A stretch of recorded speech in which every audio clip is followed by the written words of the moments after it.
All right, welcome in, everyone. It is Thursday. It is time for Full Court Press.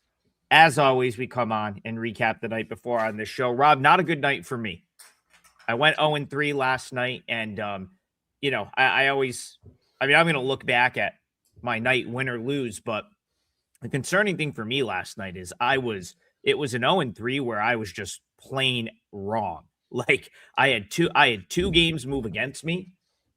Typically, like, that's not the end of the world. I listen, like, you're not going to be on the right side of every single line move. It's like sometimes they're gonna get shoved back in your face. I don't usually like look at that and say, oh, well, it's like the game has no chance. But last night for me, it kind of felt like I was on the wrong side in my game. So, I guess if you're gonna have an 0-3, it's not the worst time in the world to have it after you've won for 4 straight days. So I was coming in on 4 straight winning days, kind of gave it all back in one shot, but up 60 units January, February combined. So been a really good run into March, had a great start to March, gave back my great start last night, Rob. So only one thing to do, try to get it back today. How was your Wednesday night? It was good. 2-0 last night, both totals. One where we didn't talk about the game, but we talked a little bit about the university off air. North Florida, West Georgia over the total, 159.5. Got there fairly easily. Was off to a flying start from the get-go. And then the game that we left here for folks, Adam, was a client play that I gave out. The Florida State team total over against Pittsburgh. And anybody who watched that game, if you had Florida State, you absolutely want to, go seek shelter so you don't harm yourself. But even if you're like myself and you had over 72.5, you're thinking, why am I sweating this at the end of the game? There was absolutely no reason to be sweating that. But FSU went stone cold. Pittsburgh got red hot. Florida State does get there in the end by a couple of points on free throws, but it was a 2-0. It's been a really good week to start this week. He had a 4-1 on top of that. So 6-1 the last 2 days. We'll see if we can keep that rolling here today. Yeah, I'm glad you bailed us out last night. 2-3 for the joint package. It's not the end of the world, I suppose, if you are on mine and Rob's all access, which is you get all of our plays. I guess for me, the 2 bright spots, I suppose. One, our little daytime action got there. Florida Gulf Coast pulled away in the end. If that was an interesting one, I'm actually surprised that covered 7 the way that played out. Although they were far more dominant than that. If you were watching that game, like I texted CT and I was like, you should bet Florida Gulf Coast second half. Like they should destroy this team in the second half. It's just, it took them to the final 3 minutes to actually do it. But they get there, win by 11 in the end. And then our feature game went extremely well. Arkansas on the over, no doubter right there for the feature. I am kicking myself that I didn't circle back and have Arkansas on my card, because could have got that 7.5 at one point, and what a no sweat result that was. Big time bounce back for them off of the Florida loss. So Rob, that brings us to today's feature game. We have a lot of conference tournaments to talk about today, but we're going to start in the Big Ten on Peacock, the big game of the night for the power conferences, if you will. Michigan hits the road, Carver Hawkeye Arena. And the first thought I had here, Rob, was, boy, if this was still a Fran McCaffrey Iowa team, I'd probably be interested in Iowa as the home dog. But, as much as Iowa's probably better than they've been the last couple of years, or I think that's debatable at this point, I just don't know if I want to go against this Michigan team with a Iowa team that doesn't have a multitude of scoring options. So that's sort of where I want to start the handicap, because, I'm not ruling Iowa out as a dog. And I see Shane Russell says he likes Iowa plus the points. And that is a healthy number to be getting at Carver Hawkeye, especially when you've got a team in Michigan that's wrapped up the Big Ten regular season. But the other point I'll throw to you, Rob, is, Michigan's got to be seeing their peers, the Floridas, the Dukes. They haven't taken a night off. They're just still out there taking teams out in body bags. How bad does Michigan want to do that here? Well, if I just refer back to Dusty May quotes all season long, I would think they want to do it. Dusty May still, as of 10 days ago, talking about how the team hasn't hit its ceiling yet. And I think you make the better point here, Adam, is that no, Michigan has nothing to play for as far as Big Ten conference tournament seeding is concerned. However, the logjam for those number one seeds in the NCAA tournament, the four number ones, they become interchangeable almost each night now. And with a loss, you could find yourself. I don't think Michigan would find themselves on the wrong side of it with one loss, but if they went into the Big Ten conference tournament and lost their first outing, a couple of those, and all of a sudden you could be replaced by one of the other four teams that's had a really good season and could get hot and win their conference tournament. So for Michigan, there's some incentive. For Carver Hawkeye Arena, it's a tough place to play. For Iowa, it really is the Bennett Sturts show, right? I mean, if not for Sturts, and he's as good as it gets. I mean, for those who haven't seen Iowa this year and haven't seen this point guard play, I kind of liken him somewhat to Kentucky's Tyler Hero from body frame, from vertical ability, but Bennett Sturts handles the ball 15 times better than Tyler Hero does. So you have that huge combination of shooting,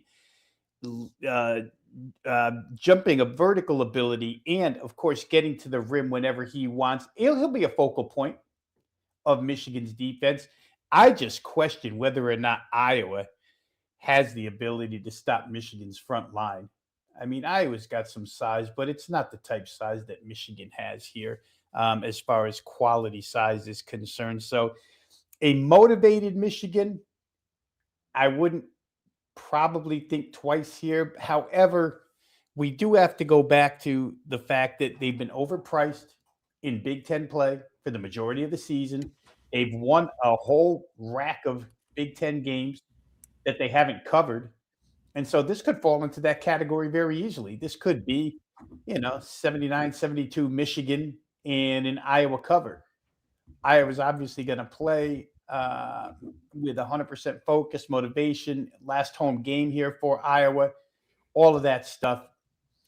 I do fear the fact that Iowa could get absolutely get hit with a knockout punch and not be able to recover. You know what I mean? Like you referred to Fran McCaffrey's teams. Fran McCaffrey's teams could get down 15-16 and three-pointers later, be right back in the game if you're Fran. This isn't that team as far as offense is concerned. So I don't really have a firm side opinion. I would think this game gets over 146.5. If you play Michigan, your hopes of making this a 73-66 type game aren't good. Just not good if you're Iowa. And I'm sure they don't want to play up and down 94-foot tempo, but I don't know that they can help that in portions of this game. For me, I think the money move toward the over here, which I see quite a few. In fact, more 147.5s now than anything. It's raised up 2 points. I think that's probably correct. I would look that direction here. I wouldn't go much higher, though. I mean, 148.5 is probably your limit here. I think 149, you have to stop and think a little bit. But at this number, 147.5, I would play over. See, Rob, the problem is I do have a firm. So here's the thing, like Shane saying it's a 5 to 6 point win for Michigan. Bayou says Michigan wins 72-66.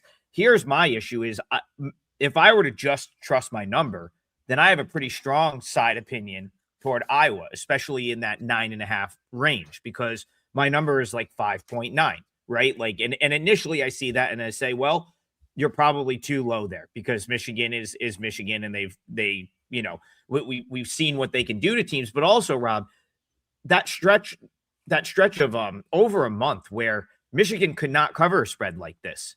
Right. And they haven't really covered spreads like this consistently the majority of the season. So, I don't think I'm maybe that I look at 5.9 and say, well, there's no way the game should be priced that way, right? There's no way Michigan should only be a 5.5 to 6 point favorite. But like, I do think that it's reasonable to think that 9.5 or 9. I'm seeing a couple 9s right now. It looks like we're trending back toward 8.5 most places. I think it's reasonable to say, oh, well, if you got a 9 or a 9.5, that's too high. Now, what could help you there? One, the fact that it's Carver Hawkeye, it's their last home game, and Michigan has a very big game on deck, which, I guess theoretically could be a look ahead spot, right? Like you talked about, they've already had the Big Ten wrapped up. So they could go loss here and they still outright win the Big Ten.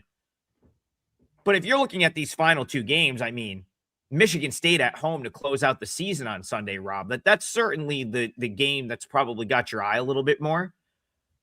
But then again, I go back to the fact that, well, like theoretically, Florida was in a similar spot, and we've seen Duke in the same spot a couple of times, and those teams went out and won by 30. And I kind of have Michigan as they're in the same vein as those teams. So that's, I guess I have that in the back of my head. But when you look at Michigan, the games that they seem to like really cover, right, are like the Illinois game where they only need to basically win the game.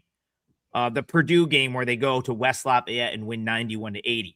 Look at some of the other ones in this same stretch. Obviously, they destroyed UCLA, but like they didn't cover against Northwestern. They didn't cover against Michigan. And then go back to January, they didn't cover a single one of these big spreads. So I do lean toward Iowa. The rebound, you made a point about the front court, Rob. Iowa's a bottom 10 rebounding team in the country. There could be a lot of second chance, easy buckets here for Michigan in this game, which is a concern. This is not as strong of an opinion for me as yesterday's feature where I really did like Arkansas, but that number does feel high. I think I'd have a hard time talking anyone off of Iowa at 9 or better. And I guess I'll kind of leave it at that. Do you have anything else to add there? They're never in this situation this year, so we have no. And in fact, I don't know the last time Iowa was a 9.5-point home underdog to begin with. It just doesn't happen. However, all that being said, home court hasn't really been that favorable to Iowa this year. Play a power team in Illinois, lose the game straight up by 6. Play Purdue, lose by 21 at home. Win a bunch of close games against lesser competition. Did beat Nebraska here 57-52. But again, in the world that I think in, I just don't think you can get Michigan into 57-52. It would be favorable, but you're just not going to get this team to play that type of game. So for me, one more time, I left at Bayou saying 72-66 because I had used 73-66 as an example that I don't think can happen here. I would be looking over 147.5. I was going to say the final thing I'll add is I saw another comment in the chat that says Iowa doesn't get to 65. I don't think that's how this game's going to go. I think if Iowa doesn't cover, it's because they gave up 90. Like it's just Michigan just had like, another one of their offensive, like efficient offensive performances, and they put up 90 and gave up 77, something like that. Like, so I'm with you, Rob. I think it's more likely that if Iowa loses this game and doesn't cover, they just got run out and it probably goes over. Again, that's I think it's tough, tough game from that. Colin says throw Michigan in the money line parlay, they're going to win. Yeah, I mean, but like do you rule out the fact that Iowa just has like their signature like big effort here? I mean that I don't know. It's tough to see for me, but it's not impossible that like Iowa would win this game with Michigan having Michigan State coming up. I don't know. Tough to make. I guess it's tough to come out and make a case for that. But Titan CT saying he's kind of likes Iowa. Yeah, listen, I think if you get 9 or better, at least from a numbers perspective, you've got a decent bet on Iowa. That's we can just leave it right there. All right, Rob. Here is I see the board moving as it often does during this show. So what I'm going to do, because I'm going to talk about a game that I think I just want to pull up the number. I'm going to give out my leg of the parlay right now, and it is a client play. I'm going to my odds screen here. If if I can ever get rid of the 700 pop-ups on Odds Logic right now, I can get back to the odds screen and see what the current price of this game is. And here we go. So yeah, all right, this one's moved quite a bit. So since we're probably going to do a 3-teamer anyway, I'm going to put it in to our parlay. I saw Colin and a couple others talking about this game. I'm going to go to the Ohio Valley. And one of my client plays today, I have a 4% play on SEMO, Southeast Missouri State, on the money line, which was minus 125 when I bet it, and is now considerably higher. So do what you will with that. What I always say is, like, you could put your risk. You could risk what you would risk on a 4% money line parlay at minus 125 and just play it a little bit smaller. You could try to hop on in play. Or you could just bite the bullet and lay a little bit more, because I do think that this is the right side. And so do what you will with that. So I want to take you back, Rob, to last night, where your boy was forced to stay up until about midnight watching Little Rock play basketball. It was as painful of a first half as I've watched in a long time. At one point, they had missed 19 straight shots. I think that was the final tally. I know you say they shoot it sideways, and I don't think I've ever seen a better representation of that than what I watched in the first half last night. They managed to come back and take a lead in that game with like 5 minutes to go. Now, the thing that I'm not going to harp on the game last night. Listen, Little Rock played a terrible first half. They pressed Lindenwood in the second half, came all the way back to take a lead. Lindenwood made some big plays to win and cover, and honestly, they probably deserve to. But the thing that put me on the SEMO side right out of the gate today is I think Anias Futrell is going to be out for this game. The reason I say that is he suffered an injury early in this game, or early in last night's game. He was fighting it. He was limping. It looked like he tweaked a hammy, Rob. And as someone that's had the hamstring injury a couple times during my sports career, which was very, very long time ago, I could tell you that when you sleep on that hamstring and have to try, like, you're not playing 24 hours later. Like, you might be able to fight through a game that you're already in, but as soon as the hammy, like, as soon as you go to bed and stuff like that, I just don't think you're playing 24 hours later. And of course, Futrell has been one of the best players in the Ohio Valley this year. 17.4 points per game for that Lindenwood team. I truly don't see how they beat a good team without him. He tried to play last night, but he only scored 4 points. He was 2 for 9. And he was almost like a net negative when he was out there for points in time. But like, I think if he's not out there, that is big time concerning for me with, against a SEMO team that, in my opinion, might be better at Lindenwood. Like, they play similar to Lindenwood, but they might be a better version of them. So I took SEMO. That money line at whatever it is going to go into our money line parlay. It's a 4% play for me at minus 125. Rob, talk to me about how talk to me about the total if you can, because you've kind of nailed totals with these teams. That's got to hurt Lindenwood. Maybe their pace and does this game become out slower because of that? Season history, the two games that they played, Adam, are 360-degree polar opposites. 164 total the first time around, with Lindenwood as the winner. Second time around, SEMO wins by 12. They only score 134. That's a 30-point gap. SEMO seemed to favor, and both teams won on the other's home court. So home court had nothing to do with this. They both played well as the visitor. But Southeast Missouri, for what it's worth, they got this better at the second game, and it was a 30-point gap, and it's not necessarily because of pace. And the first game was Jackrabbit style, up and down the floor, huge 81 possession game, 72 possession game. The second time around is still extremely quick, only 134. Lindenwood didn't shoot it very well at all, 3 of 16 from 3. So SEMO found a way to defend them. To your point about Anias Futrell, the two games against SEMO this year, 28 and 22 points, 50 points in those two games.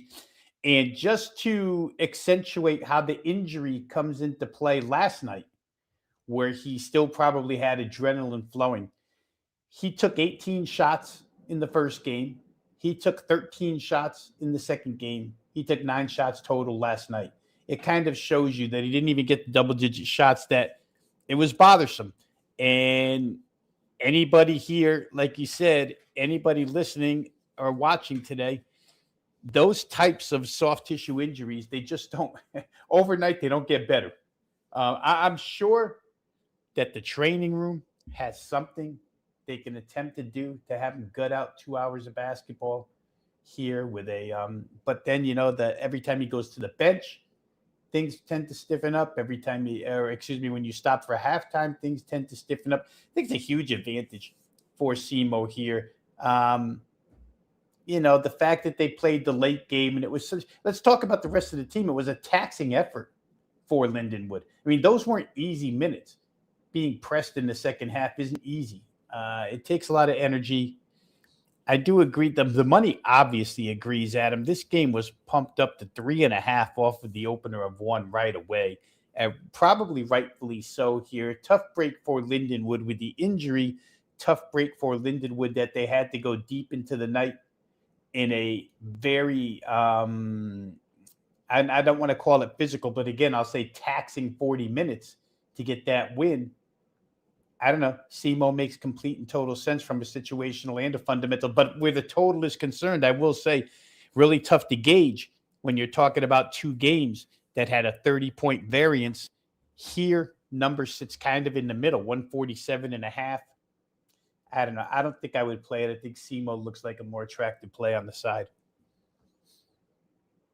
Colin Gregory says, Adam got a great number.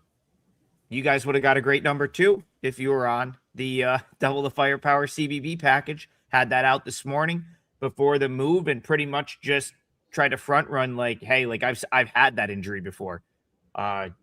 Your boy Rob played pretty competitive soccer back in his day. That was the sport that but my first love was baseball, but I couldn't really hit a curveball, which became an issue for me.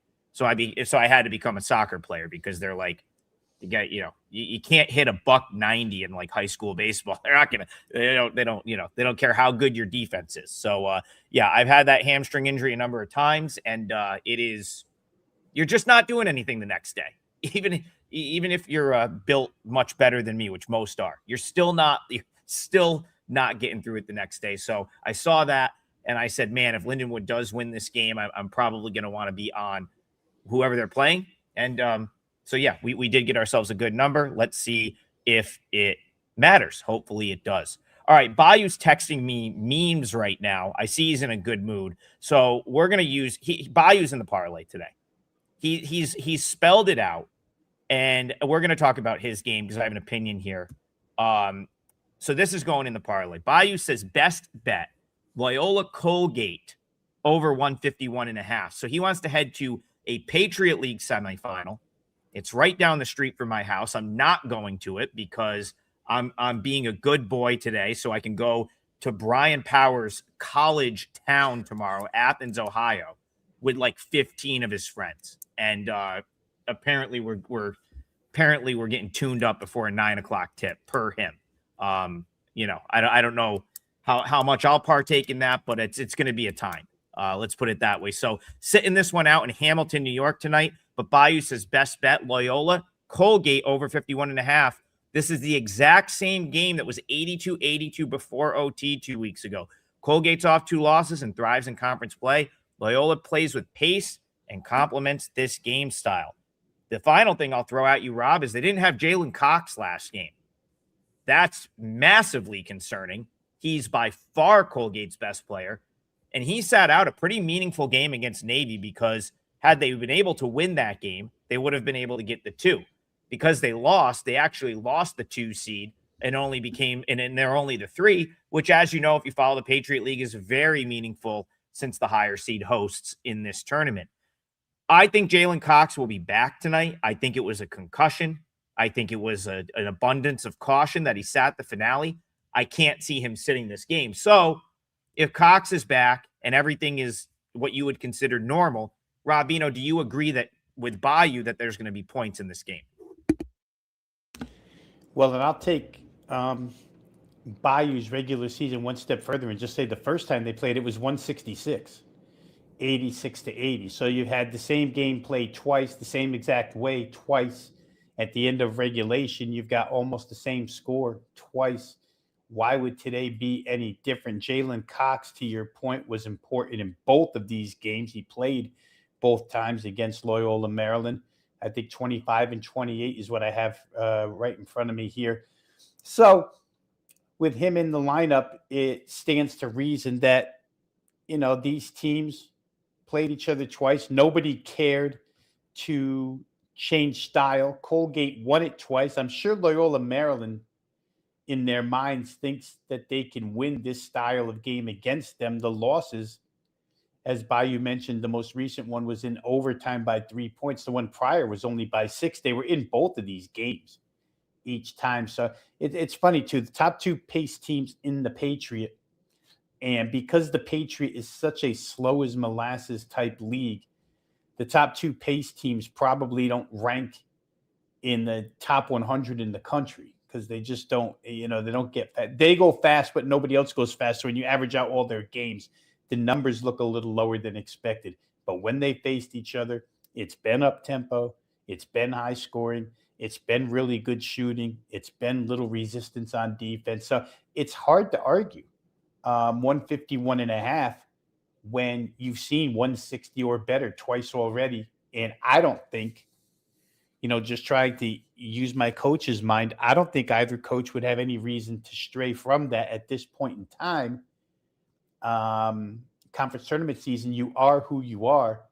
And I don't think you devise a completely different game plan at this, here now, 30 games in, to accommodate what's happened the first two times. And the only team that would consider that would be the loser, which was Loyola twice.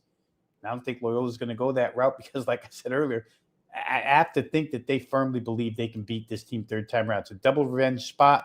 If you're looking to play side and you like double revenge inside conference tournament play, then you like the Loyola side in this game. But Keith's point was about total, and you just can't disagree. The numbers in a spot where, I say it a lot, mathematics do the work for you here, and they seem to do it for us in this game. Yeah, I'll talk about the side before we move on. So, you want to talk about like the most recent game. Colgate looked like they were going to pull away and cover, and Loyola went nuts from 3 in the second half to tie that game and push it into overtime. I think they hit like 15 threes in the game. Now, that is something that a couple of years back, you would never have said that was a possibility against Colgate. Those teams with Tucker Richardson, Keegan Records, some really good defensive Colgate teams. This is really not that. Like last year, I thought Jeff Woodward was this big that they had, big 6'11", plodding big man that slowed them down, but at least he really clogged up the paint and he could defend the rim and they had some redeeming qualities in that regard. Now it's kind of this like 1-3-1 zone, which will work at times, but I don't know. This Colgate team, they lack that size. They lack that athleticism, in my opinion, on the defensive end, where, like Loyola's probably going to get some looks from 3 again, but I actually would lean. I would still probably, if I had to play the side here, Rob, I think I would still lay the 6.5 with Colgate. Obviously, I'm assuming Jalen Cox is back, but they got into their offense and did whatever they wanted in both of those meetings. And they really didn't look that bad for 30 minutes in that Navy game over the weekend without Cox. And I truly believe had they had him, that they would have been right in that game and had a chance to win like he is. So I'll just make this statement before we move on. Jalen Cox is hands down the most improved player in this league from last year to this year. Last year, he struggled kind of as the starting point guard. He's one of the best players in this league. And I don't think Loyola's got much of an answer for Colgate's offense with Cox pulling the strings and what they can do. So yeah, if you get Loyola hitting some threes, this could soar over. And if they don't, I think you're going to get a Colgate cover. So good one, Bayou. I don't know what the Wayne's World meme you just texted me was in reference to, but if it's to that, that's great. So hopefully but hopefully, and Bayou, you're in until further notice. So you hit this one, you're back in tomorrow. We're like 2-3 teamers away from getting back to even. We had that great run. We got above even by like a unit. We haven't hit one since. So we got to we got to get a 3-teamer here. Rob will close it out before the end of the show. But in the meantime, we're heading back to the main board if my computer will ever allow it. All right, here we go. We got Mad Max. He says, great price on Temple due to recent results. I think they'll have an advantage in the rebound turnover battle, playing at home, playing with revenge. Well, Rob, I'll let you get to the point on your odds screen. We're going to talk Temple basketball. I know this is a team that you've brought up a couple of times in recent times on the show. They're at home tonight against Tulane, which Tulane's another one of those teams. My number loves them basically every time they play. I wonder if it's just because they've underachieved, kind of like from what they were. I thought they might be this year, but Temple, man, this was a team that when I went to the Temple game, Super Bowl Sunday, I think it was, or right around that time, I went to a Temple game at noon. I think it was Super Bowl Sunday. They were tied for first in the American on that day, and they lost that game to FAU. They have 6 straight losses, Rob. This was a team that like 6 games into the American season was in a tie for first. They're now in the bottom 4 of this league. So what do you even make of that? And do you have any interest in the great price on Temple, taking them in the free fall that they're currently in?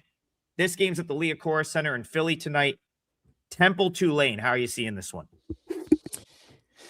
Well, you've got season history, right? Tulane won the first time, 77-66. Here's my problem with Temple in this game, and especially with Temple laying points, is we all know that Ron Hunter's going to play like that junky zone defense that you have to shoot.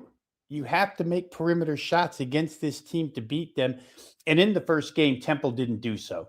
6 of 25, 24% from three-point range. Tulane's going to make Temple shoot threes, or at least attempt to make Temple shoot threes again. Temple is the 10th best shooting team in the AAC, which I guess if you wanted to switch that around, you would say they're the 4th worst three-point shooting team in the league. So for Tulane, the style is a hand-in-glove fit for them on the defensive end. Play the style of defense that they play, forcing teams to shoot threes, play a team that can't shoot threes, and if one of these nights happens where Temple makes shots, can they win by 5? Maybe they can. On the other side of the equation here, Tulane's frustrating to watch offensively, Adam, because sometimes I think they're way too lackadaisical. Like Rowan Brumbaugh is a great player. We just referenced Bennett Sturts a little while ago for Iowa, right? Rowan Brumbaugh is kind of in the mold of Bennett Sturts. Maybe a little bit of a lesser man's Bennett Sturts, but same type of player. And there's times where he's out there where the passes are too casual, the handle is too casual. But when he is not too casual, he's a hell of an offensive player, and it makes everybody else around him better. They do have scoring ability on the Tulane side. I don't know that I would be on Temple here, to be honest with you. Total's gone up 1 point to 144.5. Now, the first time around, the game hit 143. That sounds about right here if Temple shoots the way they've been shooting all season long.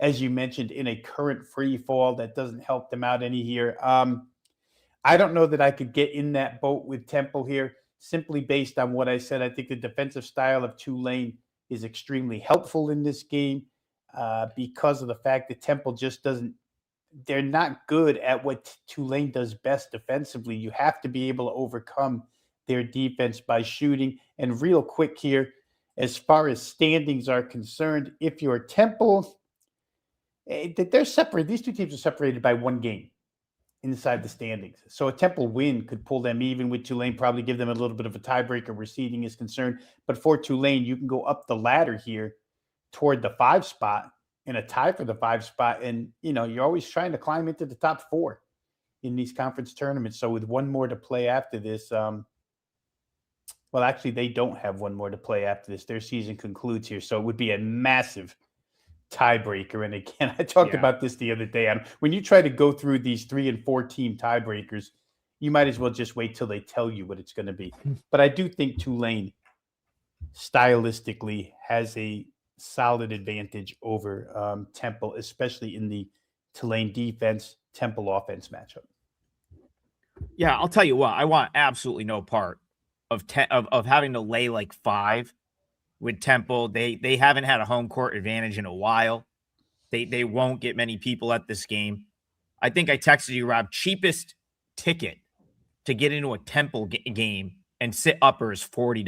What are we doing? How is that even possible? If John Chaney and Pepe Sanchez were there, I'd pay $40 to sit upper to watch that team play. This team, yeah, like this team, no. So I understand why, why they haven't had much of a crowd in a lot of these games. You talked about the Tulane Ron Hunter zone. I actually do think Temple can score against that. So the other thing, that zone is not necessarily, it's different, but it's not necessarily a great zone defense. And what I've noticed, the teams that will really score on it are teams that can handle the ball, because he likes to pressure out of it too. So it's like a pressure zone. They'll almost like pick it up 3/4 court. And there's some layups on the back end of that zone if you're not turning the ball over. Temple, to their credit, turns it over as little as any team in the country. They've been a top 5 team in least turnover. Their turnover rate is top 5 in America. So the fact that they probably won't turn it over a ton, I could definitely see them getting into some makeable shots. I would look toward the over, because I think they're going to give some points up as well on the other end, especially if Tulane comes to play, which they've been doing of late. I would say Tulane right now. This is a team, the last 2 games, yeah, they got boat raced by Tulsa in South Florida, but those are 2 of the best teams in this league. Prior to that, 4 straight wins.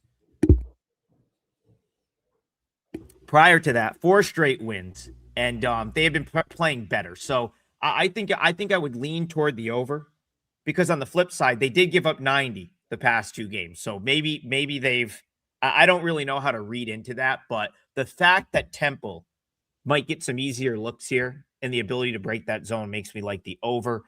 Hope we did that justice, Mad Max. I wish I had more of an opinion, but hopefully we gave you some things to think about if you are going to bet Temple and Tulane. Let me give Max a positive, because I didn't give him any positives. It's the second time around.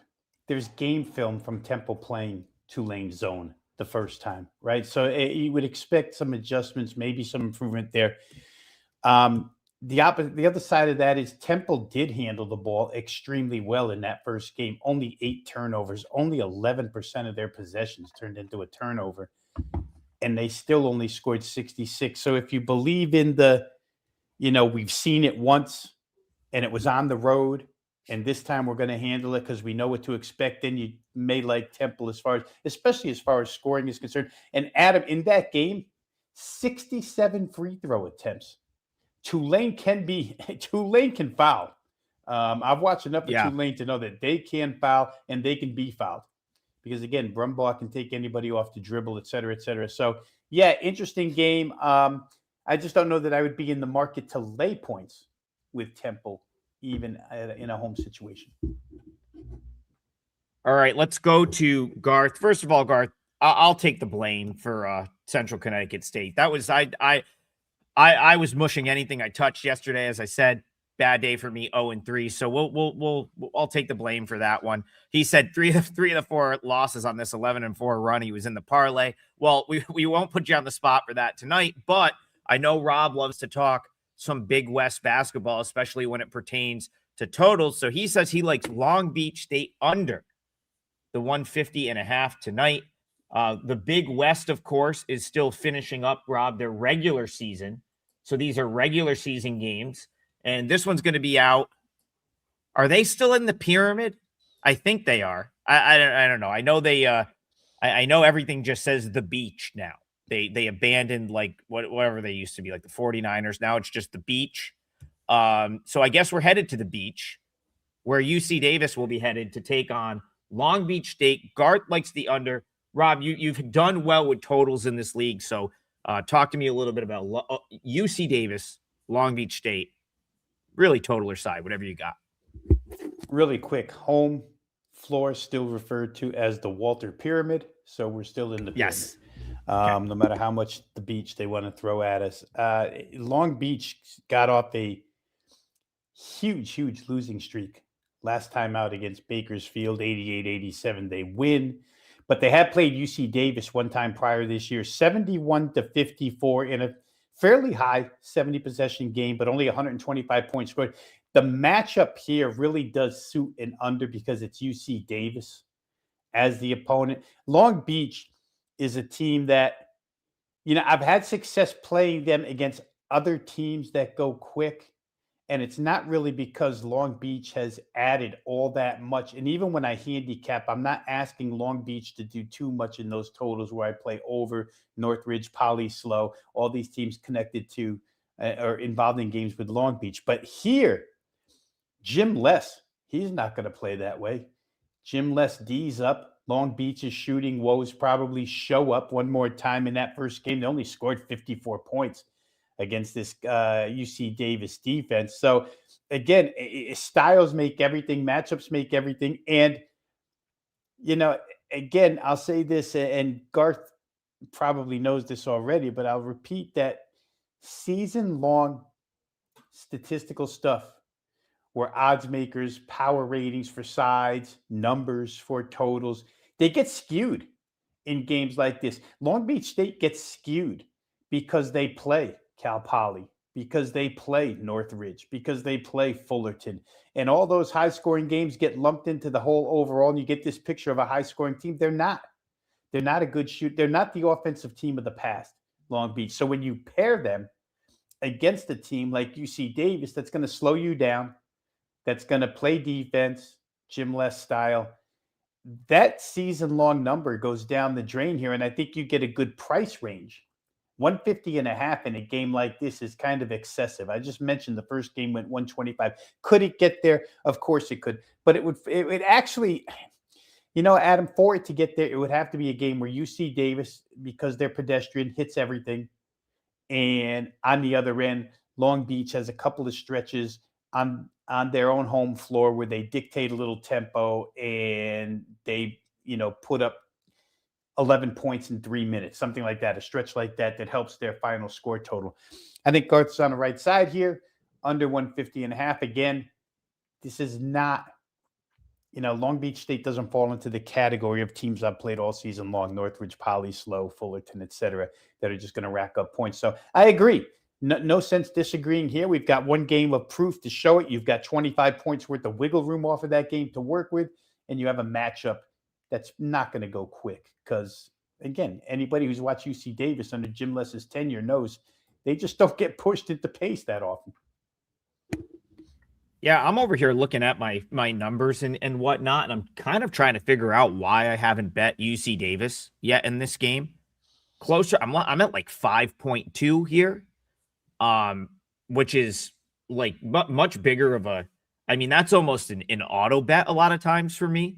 If I've got I'm looking at a 1 point favorite, 1.5 point favorite, and I'm showing like 4 or 5 points for value, I almost always just, barring some sort of crazy injury, like that's typically going to be a bet for me. I don't think Long Beach has any sort of crazy home court at the Pyramid.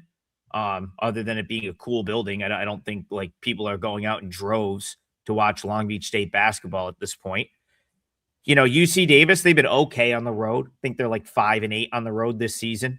Obviously, defense tends to travel.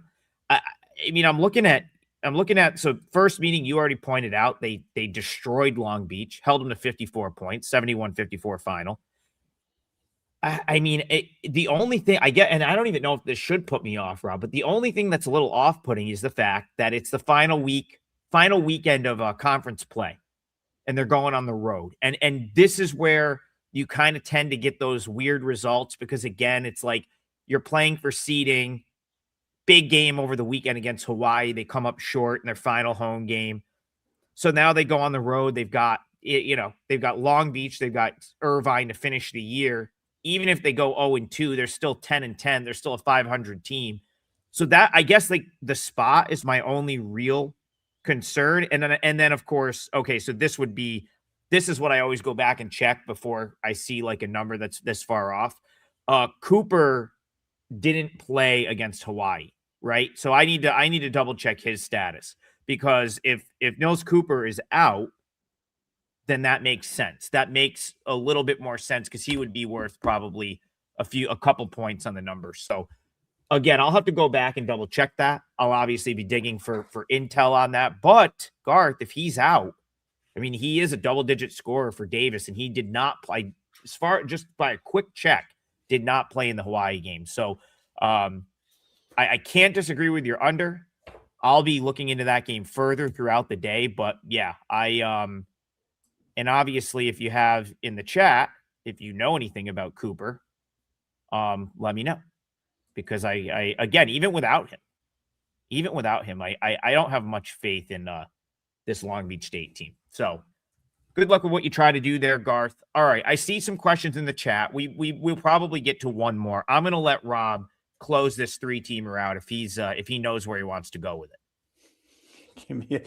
Yeah, go on to a game. So I'm trying to look up something right now, injury related. All right, let's talk. Okay, so I did. All right, let's talk more Patriot League basketball. I see folks wanting to talk Navy Bucknell. I wore my Navy zip up, Rob. Not for any real reason, but this is this little anchor here says Navy on it. Got this when I was down in Annapolis last year. Went down to see Navy play. When I saw them play, I kind of knew, I kind of expected this to be the case at some point. I actually, I thought they were going to be the best team in the Patriot League last year. Turns out you bring the whole team back, that helps. You don't see that much in college basketball anymore, but Navy pretty much returned everyone, and they are just running roughshod right now, Rob, on a Patriot League that is not very good.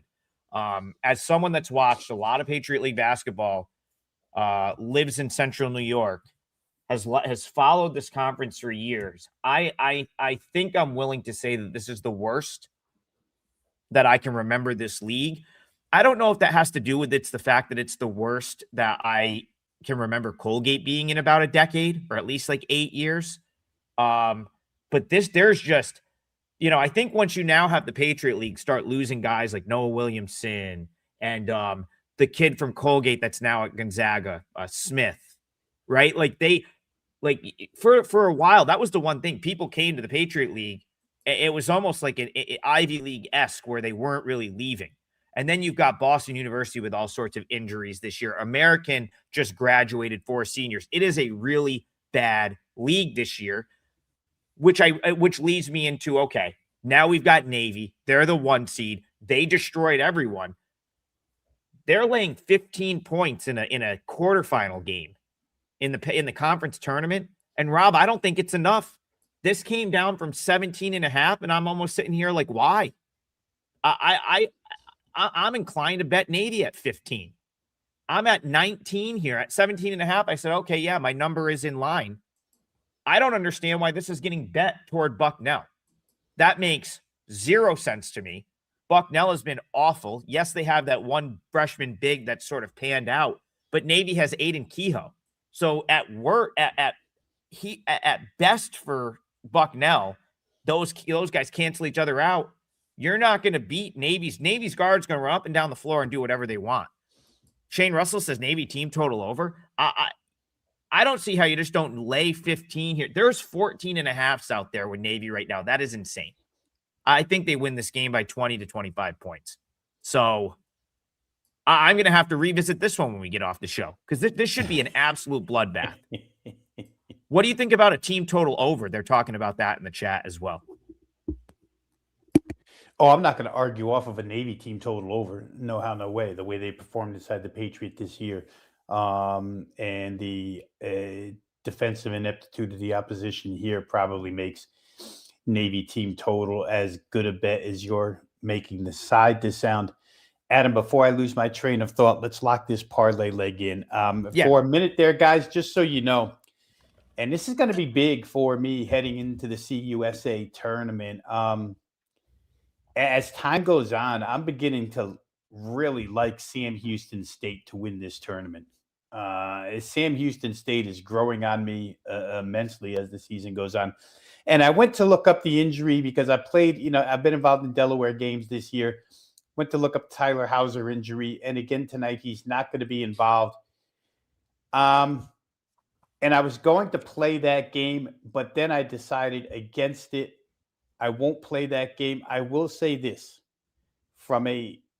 it's not because I don't like Sam Houston State. I just mentioned that I do think they have an opportunity to win this tournament, but they've been able to slow teams down no matter where they go. I mean, it is kind of amazing that Delaware is able to play at such a slow pace. Martin Inglesby, ex-Notre Dame head coach, has done a great job at controlling pace. And they have two guards in Bliss and Fernandez that can absolutely take anybody off the dribble. They've gone crazy. Without Hauser, there's a lot on their shoulders. But that game went by the wayside because I just feel this other one is way stronger, or not way stronger, but enough stronger to play here. And that's going to be Middle Tennessee team total over 75.5 against FIU. Again, guys, I said this yesterday about the number with Florida State, just 72.5 seemed off.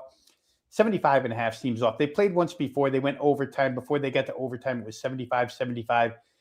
But you have Jeremy Ballard's team who, I mean, they are kind of fun to watch because it is up and down all over the place, sometimes very helter-skelter. But Middle Tennessee is much more disciplined under Nicholas McDevitt, good head coach for MTSU. And they have scored as of late. Not only did they get to 75 in regulation the first time around against FIU, but they've scored as of late. I just talked about how Delaware slows everybody down. In a 62-possession game, MTSU scored 78 points against Delaware, came back with 77 against UTEP, another team that doesn't want to go anywhere, and you should be able to keep the score down. But MTSU 78-77, and then, of course, last game against New Mexico State, not necessarily a pace team either, 75-75 at the end of regulation. Now you get the fastest paced team in the league. You're going to get, against FIU, you get such easy shots during the game in, not for a full 40 minutes, but in periods of the game. You find a lot of easy points against FIU, whether it's just to the rim, whether it's being fouled, whether it's wide open threes, etc. I don't know how this team doesn't get over 75.5 tonight in an FIU game. Full game total here is 153.5. It's been bet up a little bit. I wouldn't argue anybody off of that, but I just find the more attractive play here being a hot offensively Middle Tennessee State team against a FIU team that, they are what they are every game. I love teams that are constant, consistent, and you know what you're going to get from them. And I know what I'm going to get from FIU is a ton of scoring opportunities, a lot of pace, and not a heck of a lot of defense. So for me, Adam, it's going to be MTSU team total over 75.5. That does come with 25 cents of juice attached to it. So let's use that as that leg of the parlay here, and let's knock this down. I'm just looking real quick here. MTSU with an opportunity to get inside this top four inside the league. So again, a little bit of added motivation for Middle Tennessee, who sits at 5 seed right now. Listen, I find it like kind of funny. So I got to go down to Murfreesboro earlier this year, the Glass House, Rob, where Middle Tennessee State plays. Notoriously difficult place to shoot the basketball, yet they have a team that just shoots constantly. Like it's almost like if the Rockies decided to roll in and say, you know what, we're going for pitching this year.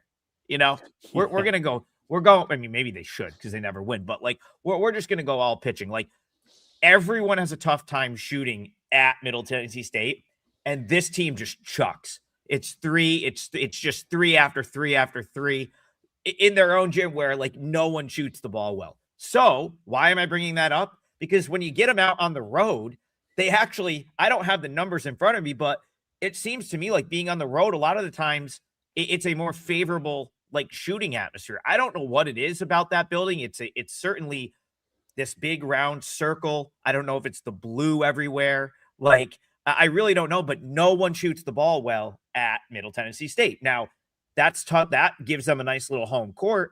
But I always find it funny that, or I found it funny. I'm talking to someone at the game earlier this year, and he's like, this team just does never seen a shot they don't like. He's like, and if they don't go in, we have no chance.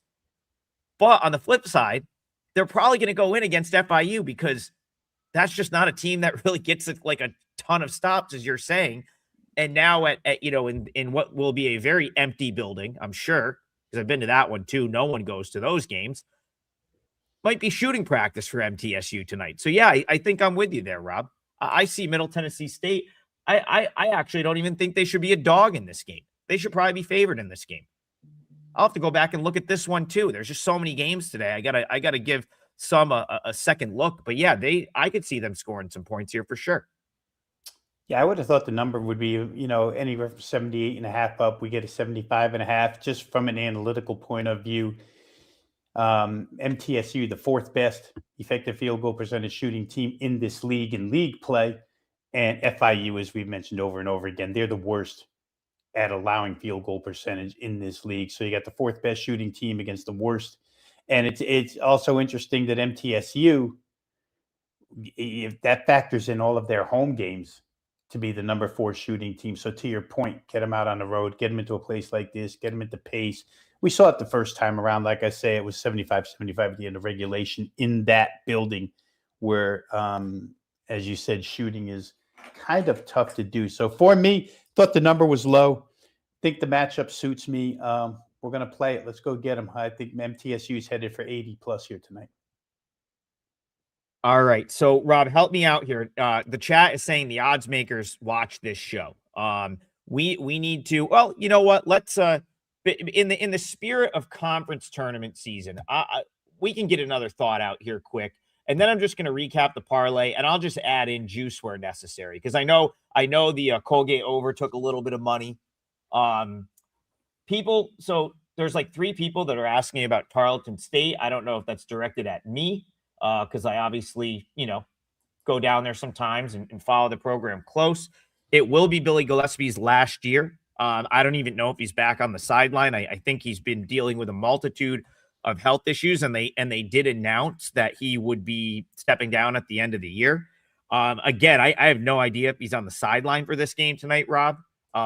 Maybe he is because it's a home game, but I don't think he was traveling with the team and stuff. So whether he's there or not is irrelevant to me. But the relevant thing here, Rob, would be the fact that Dior Johnson came back over the weekend. That's the big talking point with this game. Dior Johnson was back over the weekend on the road trip. And what did he do? Put up 23 against Utah Valley and 24 against Cal Bap. He's one of the highest scorers in the country. He comes off the bench, still baffling to me, 23.6 points per game. So big rivalry here, Arlington and Tarleton, big rivalry game. Neither these teams do not like each other one bit. There's been a couple scraps at the end of Tarleton-Arlington games in recent years. So, I look at this game. I see the fact that Dior is back. Tarleton's at the bottom of the standings. All 7 of these teams are going to go to the WAC tournament and in WAC in Vegas. And I think Tarleton's going to be in that 6-7 play in either way.